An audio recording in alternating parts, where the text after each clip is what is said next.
కన్యారాశి. ఈ కన్యారాశికి గ్రహాలన్నీ కూడా మనం చూస్తే ఒక రాహు తప్ప మిగిలిన గ్రహాలన్నీ కూడా సామాన్యంగానే ఉన్నాయి. ఇంచేత కన్యారాశికి సప్తమంలో శని, వ్యయంలో కేతువు, అష్టమంలో రాహు, ఇలా గ్రహములన్నీ యొక్క ప్రభావం. షష్ఠరాహు ఉన్నాడు, ఆయన ఒక్కడు అనుకూలంగా ఉన్నాడు. మిగిలిన గ్రహాలన్నీ కూడా మిశ్రమైనటువంటి ఫలితాల్లో ఉండడం ద్వారా మనకి మే నెలలో ఎలా ఉంటుంది అంటే మిశ్రమైనటువంటి ఫలితాలు ఉన్నాయి. ఎంతటి పన్నైనా చెయ్యాలనే పట్టుదలతో ముందుకెళ్ళాలి. ఆటంకాలు ఎదురవుతూ ఉంటాయి. ఆర్థికంగా వ్యయం ఎక్కువగా జరుగుతూ ఉంటుంది. సోదర బాధలు ఉంటాయి. ఇలా బంధుమిత్రుల యొక్క అనుకోనటువంటి ఇబ్బందులు పెట్టేటువంటి అవకాశాలు ఉన్నాయి. ఏదైనప్పటికీ రాహుగ్రహ ప్రభావం వల్ల ఆ టైంకి ఆ మనుషులు సహాయ సహకారాలు మీకు అందించడం ద్వారా ఆ సమస్య నుండి మీరు బయటపడేటువంటి అవకాశాలు కనపడుతున్నాయి. సమస్య వస్తే కానీ సహాయం చేసేవాడు దొరకడు, సహాయం చేస్తాడు, ఆ బయటపడేస్తాడు. అప్పటి వరకు కాస్త మానసికమైన ఒత్తిడి, చికాకు, సంతానపరమైన సమస్యలు, అధిక వ్యయం, ఒత్తిడి ఉండేటువంటి పరిస్థితులు కనపడుతున్నాయి. చేత మే నెలలో మనం చాలా జాగ్రత్తలు తీసుకోవాలి. ఏదో కంఫర్టబుల్గా టైంకి పోయినాము, టైంకి ఏదో విందులు ఏదో ఉంటుంది తప్ప మిగిలినటువంటి వ్యవహారాలు ఏమనుకూలంగా లేవు. ఓ మూల బంధువులు, మిత్రులు ఏదో విధమైన సమస్యలు తీసుకొస్తూ ఉంటారు. రాజకీయ పరంగా పెద్దగా అభివృద్ధి ఉండదు. వృత్తుల పరంగా మనం చూస్తే మన అవకాశాలు చేజారిపోతూ ఉంటాయి. అవి చెప్పలేము. చిన్న చిన్న సమస్యలు మనకి ఎక్కువగా ఉండేటువంటి పరిస్థితులు ఉన్నాయి. ఇంకా వ్యాపార పరంగా మనం చూస్తే ఆర్థిక లావాదేవీల్లో కూడా ముమ్మరంగా ఉండేటువంటి పరిస్థితులు లేవు. సామాన్యమైనటువంటి వ్యాపారం మెల్లిగా జరుగుతుంది. అంచేత గురుబలం లేకపోవడం వల్ల మనకు ఇవ్వవలసిన వాళ్ళంతా ఏమో వచ్చేస్తూ ఉంటారు, మనకు రావాల్సిన వాళ్ళేమో ఆలస్యం చేస్తూ ఉంటారు. ఇదొక ఒత్తిడి. ఇటువంటి సమస్యలన్నీ కూడా మనకి ఎదురవుతూ ఉంటాయి. కాబట్టి మనం ఇటువంటి సమస్యల నుండి చాలా జాగ్రత్తగా తీసుకోవాల్సినటువంటి అవసరం మనకి ఖచ్చితంగా ఉంటుంది. మనం ఏమనుకుంటామంటే పర్వాలేదు, మనం ధైర్యంగా చేయగలమని అనుకుంటాం. కానీ ధైర్యాన్ని మించినటువంటి సాహసాలు ఒక్కోసారి చేయవలసిన పరిస్థితులు వస్తాయి.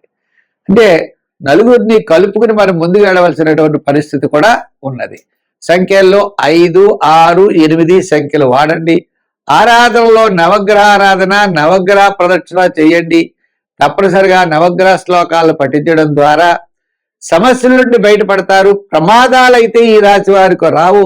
అలా అని చెప్పి రేజింగ్ కూడా ఉండే పరిస్థితులు కనపడలేదు. తులారాశి.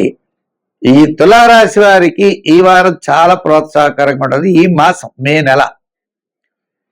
నెలలో తులారాశి వారికి ఏమిటి అంటే 6వ స్థానంలో మనకి ఈ తులారాశి వారికి 6వ స్థానంలో శని, 6వ స్థానంలో శుక్రుడు, 6వ స్థానంలో కుజుడు ఉన్నారు.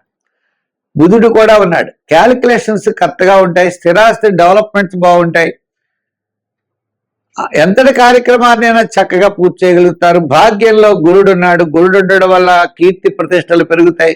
సుపుణ్య కార్యక్రమాల్లో పాల్గొంటారు. ఆధ్యాత్మికమైన చింతన పెరుగుతుంది. అన్నింటా విజయం సాధించగలుగుతారు. సమస్యలన్నీ కూడా తగ్గుముఖం పడతాయి. మీ యొక్క ఆలోచనలు అవ్వచ్చు, మీ యొక్క విధి విధానాలు అవ్వచ్చు, ఇతరుల యొక్క సహాయ సహకారాలు కూడా మీకు సంపూర్ణంగా లభిస్తాయి. తద్వారా మీరు విజయం వైపుకు దూసుకెళ్లేటువంటి పరిస్థితులు ఉన్నాయి. ఉద్యోగపరమైన సమస్యలు తగ్గుతాయి. రాజకీయపరమైనటువంటి ఇబ్బందులు కూడా తగ్గుతాయి. వృత్తుల పరంగా చిన్న చిన్న సమస్యలు కూడా తగ్గేటువంటి అవకాశాలు ఉన్నాయి. ఏదైనప్పటికీ మే నెల తులారాశి వారికి ఒక గోల్డెన్ పీరియడ్ లాగా చాలా కాలం నుండి నిలిచినటువంటి ముఖ్యమైన వ్యవహారాలన్నీ మే నెలలో పూర్తి చేయగలుగుతారు. స్థిరాస్తి డెవలప్మెంట్స్, క్రయ విక్రయాదులు, శుభరూపమైనటువంటి ప్రయత్నాలు, దైవరూపమైనటువంటి కార్యక్రమాలు, ఇవన్నీ కూడా మే నెలలో వీరు పూర్తి చేసేటువంటి అవకాశాలు ఉన్నాయి. గత 5-6 మాసముల కంటే ఈ నెల చాలా అనుకూలంగా ఉంటుంది. ఒక్క సూర్య భగవానుడు ఒక్కడే 15 రోజులు చాలా బ్రహ్మాండంగా ఉంటుంది. ఫస్ట్ 15 రోజులు కూడా చాలా ఆత్మస్థైర్యం అన్నీ కూడా ఉంటాయి. మే 15 నుంచి మే నెలాఖరు వరకు కొద్దిగా తక్కువ బలం సూర్య భగవానుడిది ఉంటుంది. అంచేత మనం ప్రతిరోజు కూడా ఆదిత్య హృదయాన్ని చదువుకోవడం, ఆదివారాలు గోధుమ పిండి చిన్న చిన్న ఉండలు చేసి ప్రవహించే నదిలో వేయడం, సంఖ్యల్లో 5, 6, 8 సంఖ్యలు వాడుకోవడం, దీర్ఘకాలిక ప్రయోజనాన్ని ఇచ్చేటువంటి పనులన్నీ కూడా ఇతరుల యొక్క సహాయ సహకారాలతో ముందుకు వెళ్ళడం, ఒప్పందాలు, అగ్రిమెంట్స్, నూతనమైన వ్యాపార విషయాలు, ఇటువంటి ముఖ్యమైన వ్యవహారాలన్నీ కూడా మీకు లాభించడం ద్వారా మంచి ఫలితాల్ని పొందగలుగుతారు. వృశ్చిక రాశి. ఈ వృశ్చిక రాశి వారికి సూర్య భగవానుడు మే నెలలో మనకి ఎక్కడుంటాడే అంటే మే 15 నుంచి మే నెలాఖరు వరకు మేషంలో ఉంటాడు. చాలా అనుకూలంగా ఉంటుంది వీళ్ళకి.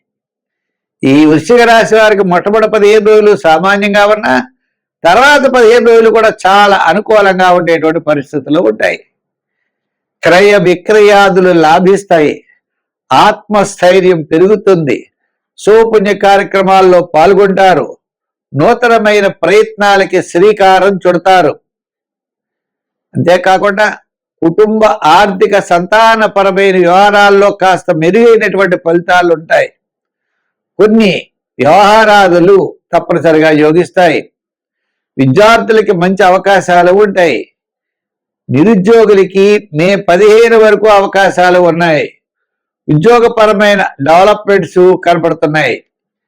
వృత్తుల పరంగా చూస్తే న్యాయవాదులు, వైద్యులు, కళారంగం వారికి కాస్త అవకాశాలు మొట్టమొదటి 15 రోజులు కూడా చక్కని అవకాశాలు రావడానికి ఉపయోగం కనపడుతోంది.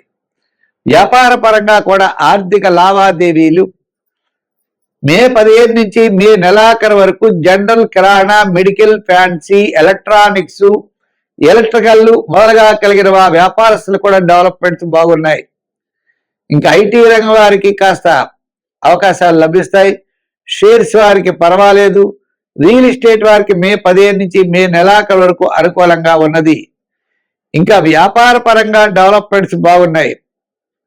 ఇంకా మహిళలు, విద్యార్థులు ఇటువంటి వారికి అందరికీ కూడా ఈ రాశి వారికి మైనస్ అయితే లేదు. కాస్త బాగా కృషి చేయండి, విజయం సాధించగలుగుతారు. ఒక ముఖ్యమైన వ్యవహారం లాభిస్తుంది, అలంకార ప్రాప్తి ఉంటుంది, ప్రతి పని యందు కూడా శ్రద్ధ పెరుగుతుంది, దూరం నుండి శుభవార్తలు అందుతాయి, భవిష్యత్తు ప్రణాళికలు సిద్ధం చేసుకుంటారు, భవిష్యత్ యొక్క ఆలోచనల గురించి ఇతరులతో చర్చిస్తారు, కుటుంబ సభ్యుల యొక్క సహాయ సహకారాలు మీకు ఉంటాయి. 4, 7, 9 సంఖ్యలు మంచివి.